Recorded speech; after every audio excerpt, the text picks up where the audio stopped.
Alors, au milieu, c'est la justice. Premier arrêt pour ces touristes. Du côté gauche, pour nous, il y a Minerve avec son casque qui présente les vertus qui vont être récompensées. Le palais de la Nation. Alors, je vais vous faire découvrir un endroit que même beaucoup de Bruxellois ne connaissent pas. Mais leur guide n'est pas professionnel. Jean-François est un greeters, un hôte.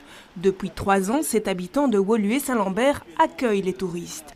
Un concept inventé dans les années 90 à New York. Le principe, c'est que les gens s'inscrivent par Internet en précisant quels sont leurs centres d'intérêt. Nous, quand nous avons été pressentis pour devenir greeters, on a donné nos centres d'intérêt aussi et on essaye de mettre les deux en adéquation. Ce qui passionne ce kiné retraité, c'est la petite histoire dans la grande histoire. Ici représente les sciences et les arts. Ce qui est amusant, c'est que le plan du parc figure sur le bouclier.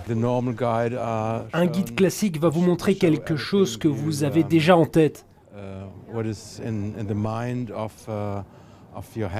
Mais ce guide-ci vous montre quelque chose de différent. On ne connaît rien. Déjà ici, on parlait du palais royal, alors que non, du parc royal, alors que c'est le parc de Bruxelles. Une prestation totalement gratuite, c'est le principe. Nous n'acceptons jamais de pourboire, jamais d'argent. Ça arrive régulièrement qu'on nous offre un verre et c'est toujours très gai parce que c'est un moment d'échange. On ne parle plus de Bruxelles, on parle d'autres choses, on parle de nos vies. Encadré par Visit Brussels, 115 bénévoles proposent actuellement de faire découvrir aux touristes leur Bruxelles à eux. C'est 15 de plus que l'an dernier, un concept qui existe aujourd'hui dans 37 autres pays.